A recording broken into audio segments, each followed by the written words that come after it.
Welcome in to Get the Tables, everybody, a Buffalo Bills podcast here on the Patreon. Jared Bailey with you as always. And what a guest that we got lined up right now. One of the very best receivers in the history of the Buffalo Bills, Mr. Why So Serious, Stevie Johnson. Good to see you, man. How are you? JB, what up, though, man? Stay tuned. Stay tuned into the show. I love what you got going on, always representing for the community. And I'm doing the same. I appreciate that, man. I was, when I started doing this, I was like, all right, who's like one of the first people I know that I want to have on and that I know fans would like to see have on? You were near the top of the list, and I'm glad that we were able to set it up so quick, man. So appreciate you hopping on. Yes, sir. That's what it's about. Providing for the community. Absolutely, man. So in terms of, let's talk about what you're doing right now, because I know you're doing a lot in terms of indoor football league. I know you got a lot of stuff going on in California. Buffalo Destroyers. Yeah, I mean, is that coming back? Like, what's happening here? Man, I'm making an attempt. I'm all about overcoming obstacles. That's been my mission. That's been my passion. Since making it from pretty much nothing, no training camps, no specialized camps with any pros as a youth, and still being able to make it towards these levels of, I would say, greatness. Getting onto the NFL platform and then being a figure in the community like I am in Buffalo. That's overcoming a lot of obstacles. And when we talk about the Buffalo Destroyers, it was something that was prominent back in the day, back in the late 90s and early 2000s. Fans was coming out, but, it didn't last. But the obstacle now is trying to bring that back, but doing it a different way. And what we're doing is trying to be collective. We're taking steps, but I can't promise that they'll be back, but we're definitely taking steps towards making that something real. I think that fans would appreciate at minimum the fact that it's that there's an effort being put in. And I mean, when it comes to Buffalo, man, like it's not obviously the Bills are, the big crown jewel there, but everybody shows up for the Sabres. Everybody shows up for the Bandits lacrosse team that has been doing well over the past few years. And so I think that if the Destroyers do make any sort of comeback, they're gonna have that full throated fan support that Buffalo always seems to show up for. Absolutely. And the unique thing about it is this isn't a team that I'm like creating out of nowhere and trying to sell the community on. This is basically the community's team.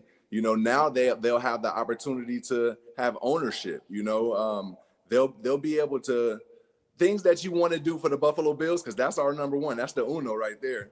But could you imagine if we was able to own stake into the Bills? Would you do it? Yes. So let's try to do it with a lesser prominent team, and go down to the arena football. And this can be real. Sometimes, like I said, everybody won't make it in the NFL. Like coming from a youth and going to jumping to these levels like I did, everybody won't make it. But at the same time, for those that did make it, like myself, I had the opportunity to provide a platform. And like we said, I'm just trying to make it happen for the community. And if it works, it's gonna be something that's beautiful, and we know it's gonna work for this community because of the loyalty. And you talked about like opportunities and whatnot. I know you're doing stuff with youth teams in California. How long have you been doing that? What made you want to do that? Yeah, so as soon as I got like my rookie year, I got in the NFL, I began starting my camps. I went hard a few years, probably in 2020 when COVID hit. That's when I revamped everything because I seen what was needed. And I began opening up starting our mentorship, diving deep into like the junior college level from around middle school up into junior college. And I would house kids from different states and put them in a house for like a week or so. And we'll teach them things. We'll teach them things other than sports. I utilize the sports as like the Trojan horse to get them in the door. But then I teach them how to cook. I introduce them to chefs. I take them on internships. And that was something that was more beneficial because everybody won't make it. But you are smart enough to create here or to do this or be this type of person in the world. So that's when it really started. It's called the Exposure Academy. You can look it up on the Next Network on Roku. And we've done 3 docuseries so far. And we're just trying to keep going. And we'll make sure to put a little bit of a description in that in the description for this video. So if you have any interest in checking it out, by all means, check out the description of this podcast or video, and you'll be able to get a little bit more information on it. Again, man, I can't thank you enough for hopping on with me. There's a lot going on in Buffalo right now. Another trip to the AFC title game, another loss to Kansas City. And I think that this one was especially hard because it felt like, all right, if not now, when? But as long as you got 17 under center, it always feels like that window's going to be open. Salary cap, it was announced today, is going to be a little bit higher than a lot of people expected. So that's going to, yield a lot more options for Buffalo. If you're Brandon Beane right now, if you're, signing the checks, if you're making the decisions, what's the number one need in your mind if you're Buffalo and what you want to add? Signing James Cook. Is like I played with a running back, a legendary running back in Fred Jackson, and people don't really understand the connection a quarterback have when you have an elite running back because there's so much communication that goes on, and James Cook is at the level where he understands the same lingo, he sees the same things that Josh see, so that means his production is going to be up even more, and that's the easiest pass or toss out, is going to that running back. So I would say getting James Cook signed, and then attacking the defensive line. We've seen how big and pivotal that played in the Super Bowl. We understand the value of an athletic and strong defensive line, and that's what it's been the last few years with the Kansas City Chiefs. Maybe not this year, but the years before has been, okay, we need that defensive line to stop it or to make that one play or that stop. Now is more so of, I feel personally, you got to go a little more unscripted, and that's what kind of hurt us. We was a little bit too much on script, and instead of just seeing like what the situation was, taking some time in, and then Josh, you can be Superman on this at this point though. You don't have to listen to exactly what the coach is saying. It's tough to say because that's pretty. It's kind of like you want to go the opposite way because the coaches are very good. They've done really great. Yeah. But as we seen, I felt like there was 18 seconds left and we hurried up with a play that probably was given into the headset as opposed to Josh just calming down. Let's see what's going on. All right, I'm going to do this fake and then I'm going to take it again. You know what I'm saying? Either way, it was tough. Who would have thought that he wouldn't have made that first down, even though he did. But yeah, it's tough.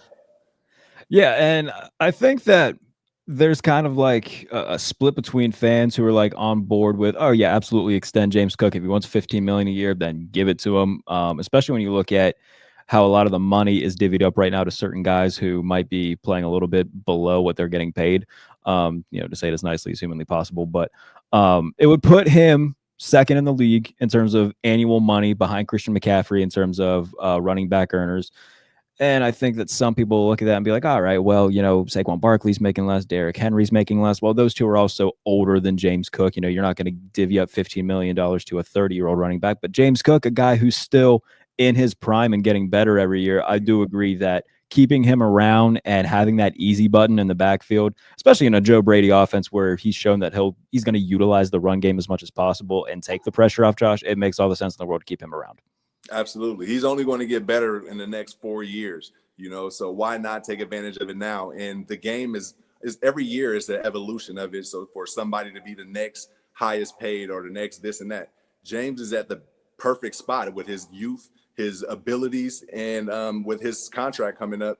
I think he's at the perfect spot to get that attention in Buffalo because sometimes people think of it as a bad thing. Oh, we signed on the 15 million. That was so much. That was a cap hit. But then on the flip side, Buffalo paying that money, they trying to retain their people. That's right. what they'll end up seeing, and they'll understand that. And I think the Bills are just working on that contract. It's tough times being in these contract wars. I give a little story, like not saying that everything is peachy clean and all that, as great as James done. When it's contract time, they really get down to the nitty gritty on everything. And it makes you kind of feel like, man, I've been running through walls for you. Like why are you telling me this now? And I think that's probably what James was reflecting when he did the unfollows and things like that. Right. Because that's a part of the business though. That's a part of it. And that's also a part of the players' tactics, all right, fine, then I'll leave. I'll go somewhere else, But I think they'll get it done. They know what they built here and they know what they have here. And it's only going to help Josh.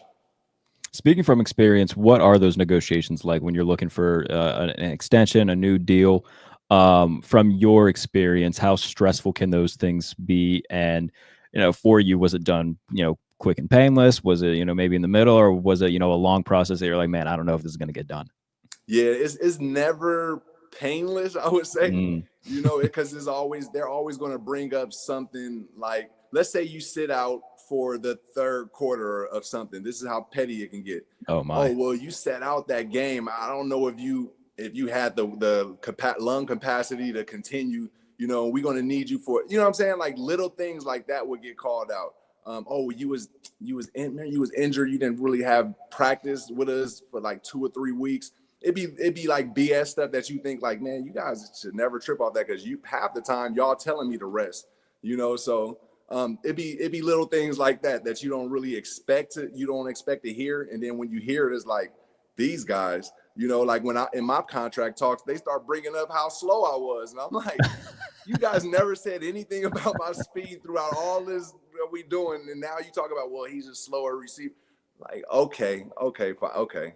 But it's tough when you're really in it. But as I step out and take it from this perspective, as an analyst, as a fan, a former player, it's a part of the business, and they have to do that, because in order for the business to run, they have to make money, even though they have millions and billions of dollars. Right. But still, you can't just throw it away. You know what I mean? Because that's how things go wrong in organizations. And the Bills are doing things right, and every team that's still sustainable is doing things right, because they're still going. So, more power to the business side, because it's still giving people opportunities. Talk to me about the current crop of receivers that they have, though. Obviously, Keon Coleman was, the rookie, their first pick of the year, dealt with injuries, and in the second half of the season, kind of slowed down a little bit. But Khalil Shakir really took off in terms of, being that slot guy that was easy to go to, but becoming Josh's number one target after losing Stephon Diggs and Gabe Davis. What are your thoughts on those two in specific? But the core as a whole going into 2025, and do they need to, what guys would you like to see them at, if any? To answer the last one first, just real quick, I would love to see Keenan Allen join the team. I would love to see them go out and try to get a space creator, a veteran receiver that knows the holes, that can connect with Josh in 3 seconds, once he get there in Buffalo. I would love to see him with that type of guy, and in his dog mentality, because it brings another energy. As far as the team now, Khalil Shakir did excellent, benefiting off of his time and his experience with Stephon Diggs and Gabe Davis. He was thrown into that third position randomly, and he was making big first down catches, and he saw what it was like to get those situations under his belt without being double teamed, so it kind of built his confidence. Then when Gabe and Stephon, they parted and went their own way, it was perfect timing for Khalil, because he came in and he was rolling. He was reminded me of Wes Welker in a sense. He was like the Wes Welker type. And it was beautiful for Josh, and that's great to see. So I'm proud of that connection. Keon Coleman, I feel like he can be great. He can be one of the greatest, just like when you speak of Stevie, I don't want to say me and Reed's in the same thing, but when you think about great receivers, you say certain names, and then you think about stats and things that they did. Keon can be great with his athleticism, his height, his speed, his charisma, the way he is with the community. What I saw out of him this year, maybe he was moving a little bit too fast, and I seen him work on pace. I seen him work on his pace, but he's going to get better and better as soon as he know that he don't have to run as fast and as hard on every single route. We could talk about Mac Hollins. I called him out early in the season. I thought he was going to be special. Another savvy vet that knows the holes, been in the league. I didn't know he was going to be even I didn't know he was going to be as good as he was with the blocking, as far as like he took blocking like it was a pass, and that was great. Plus his aura, his chemistry with the crowd and things on it. Like it was more than I expected. But I'm hoping we can bring him back also. And I'm looking forward to the rest of the guys. Amari Cooper, again, if we can bring him back, hey, yeah. I don't know exactly how these contracts are going, but they got a pretty solid roster. I would love to see Keenan Allen join this team.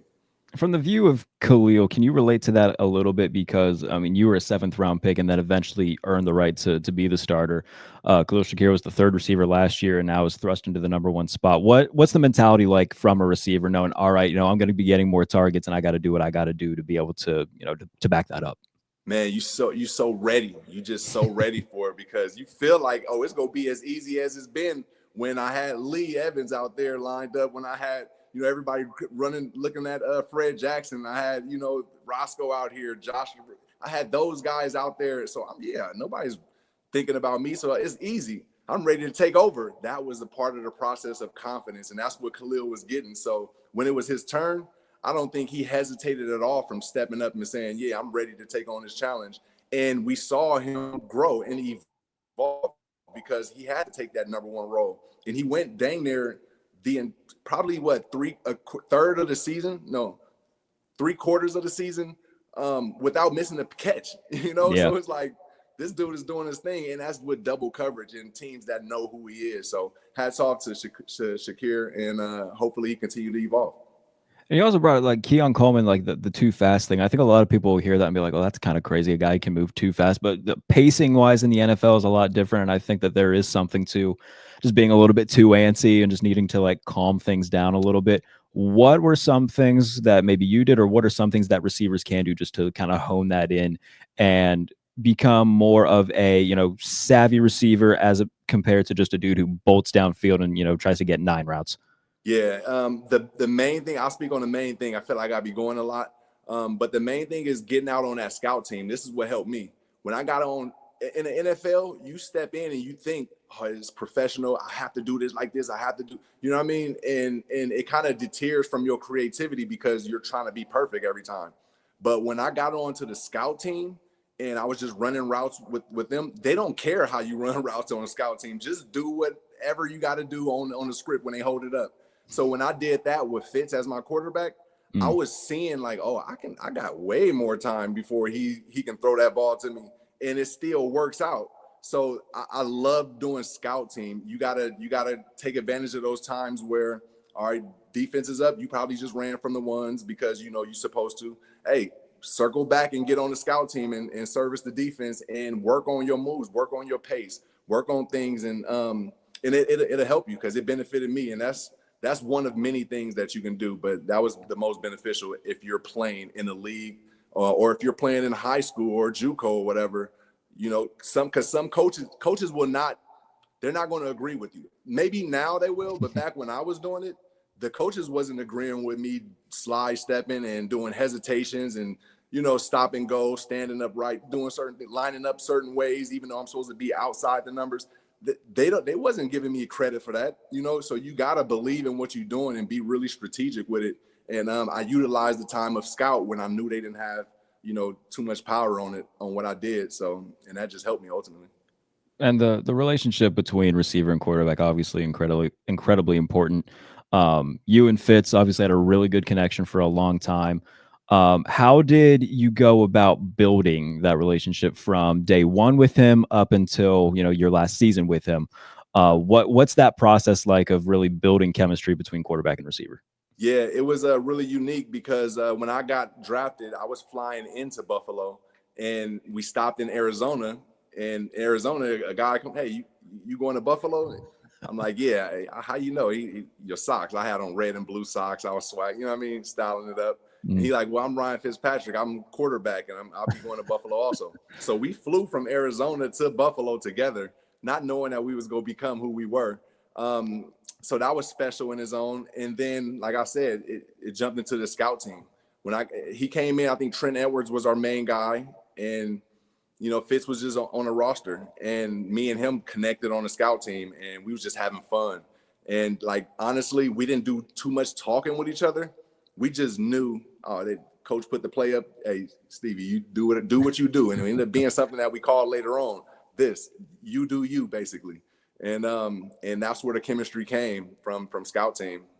So if Fitz did this ahead of the snap, all right, I'm gonna kind of just go ISO and free it. Yeah, it'll be either a fade or a slant, and yeah, so it wouldn't be like once he's in the huddle. It'd be like once we break the huddle, we look at it out there. He'll just get that sign, or he'll say, "You do you, you do you," and he knows how I set people up. Oh, he about to do the slant and stick him, or he got him on a fade, easy, and then he'll know to adjust from that. So that connection with the quarterback is crucial. I tell all receivers, anybody listening, it don't have to be just receivers, running backs too, tight ends. you have to connect with your quarterbacks on off days, not only at practice, on off days. They got to know your moves. They got to know when you're about to set somebody up.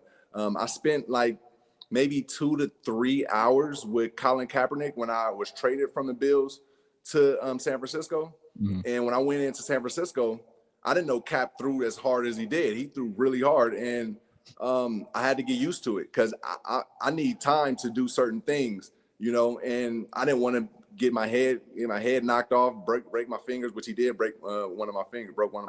Oh, but you got to get those hours in, that time in, and I wouldn't have been as comfortable with Colin if I didn't ask him to work out with me on the off day, and he was good enough to do it. And you know, we had probably the highest completion percentage that year. So after his Buffalo days is when kind of like the Fitzmagic stuff became like really popular. But when did you get your first glimpse of Fitzmagic in Buffalo? Man, this dude. So we come into after the practice, we come inside the locker room, and I always have like all my like sponsored things in there. So I had Pan Sagging Designs, the PSD. I had a ton of those in my locker hung up. I walk in, I'm like, yo, somebody came in my locker, like somebody got one of my things. And then I go see Fitz doing the interview. He got his shirt tucked into his the PSDs, and you can see him. He's wearing them, you know, and purposefully doing this and showing it. And I was just like, man, that's different. That's different because quarterbacks wasn't doing that. You know, it was. I don't know. I didn't know a quarterback that was doing that was having fun like that with the media in the locker room. I thought you had to be just professional and don't do nothing like that. So I knew that he had something special right there, just how he was with everybody, man. He was just so a chill dude. Do you have a favorite game in mind from when the two of you played together in terms of, you know, just a big performance? Yeah, I mean, you know, all of them, I would just, the good and the bad, because it ultimately led to a certain, this Bills Mafia wave. Right. But I can talk about a conversation that I had, which was pretty unique. This was in not the Pittsburgh game. It was the Cincinnati game. We was down by 21 points, I believe, and it was like a TV timeout. And I just asked him, like, Fitz, so you ever had a comeback before? And he was like, I almost had one when I was with St. Louis or this and that. And I was like, man, let's just try to do it. Just throw it to me, you know, like just throw it to me, basically. And he was like, all right, let's do it. We came out and like we came back and won, and like it was just like pretty cool because he listened. You know, you can tell quarterbacks everything. You can tell them a lot. And some won't listen to you. You know, they'll either shrug it off, and then you kind of got to do certain things. I can tell you a story about that. So preseason game against the Detroit Lions. This is how I felt like I became known. So I had a hitch route called on for my route, and Jabron Hamden was our quarterback. I'm a rookie. I'm like, I need to be known by this fan base, and I see what they're missing. People was making plays, but they wasn't engaging with the fans. So I said, whenever I make a play, I'm going to engage with the fans. And so Jabron had the hitch on for me. But I see this guy, man, he lined up one-on-one. Safety is moving over to man, I'm like, no, I'm pointing down doing the signal. I'm doing the fade. And he like waving me up like, no, you're doing something. And I ain't even listening. He said hike, and I did the move, and I'm going to the fade. He know I'm not doing the hitch, and he threw it. Thankfully, he did still. I know he was upset because that's kind of guy Jabron was. Shout out to you, Jabron. You kept us solid though. I made the play, and I got up and I acknowledged the fans. And just after that, like message boards, that was hot. Message boards was going crazy, and you know, I give my appreciation to the Bills and me believing in my ability.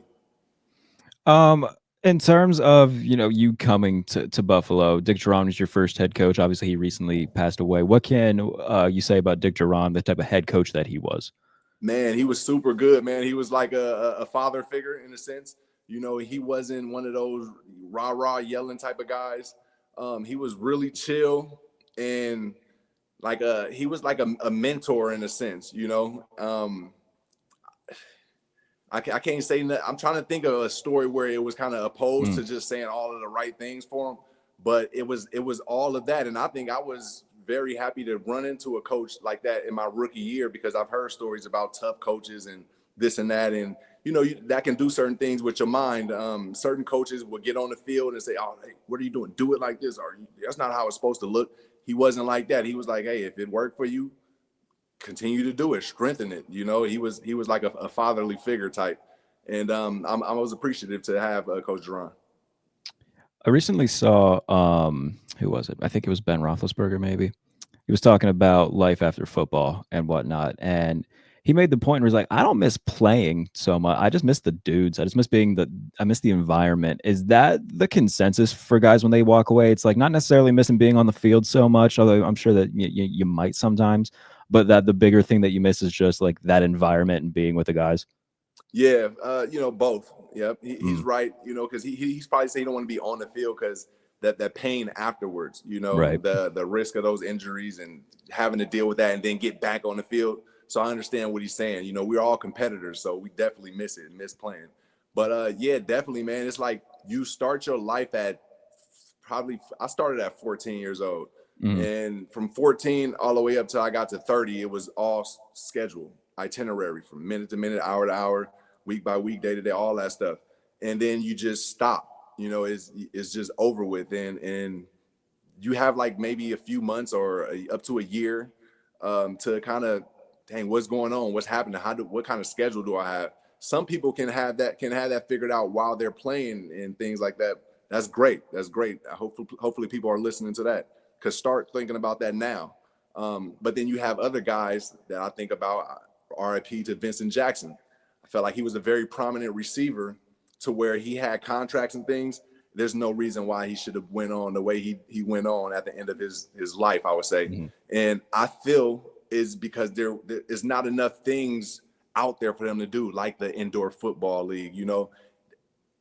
Maybe he knew, maybe he didn't, but he should have gotten involved with that, because although you don't want to be around the NFL sometimes when you leave and make that departure, but you still want to be around a game that ultimately made you who you are. right. But he probably didn't know he had those avenues, and that's why I jump out on everything. I jump out on my mentorships, the youth leagues, starting up all these startups, helping out people, investing in certain things, because you got to stay active here, because I went through tough times. I think everybody go through that depression time when you stop playing something that you've been scripted for 15 Mm. plus years, you know?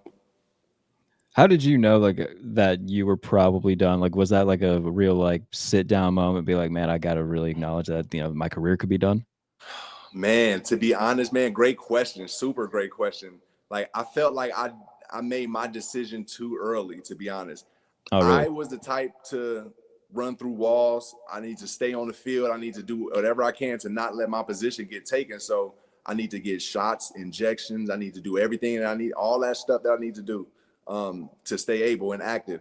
And then I was always getting injuries. People didn't know Mm, I had injuries because it was, thank God, through God, that it was all of my injuries was during like non-season times, like off season or just now getting out of the season. Now I can get surgery and be ready. So I was blessed with that part. And then towards the end, it just, once we started getting more knowledge on what those pills and what those shots was doing to the body, and they was giving all this info, you know, oh man, I had to find other ways, and yeah. then I began getting hurt again. I had my last knee injury where I completely tore everything, and I was just like, this was only the second day of camp, and I'm like, I mean, is my body not strong enough or not? And this was me before I knew how to communicate and reach out to people. So I damn near made that decision as I was on that bed.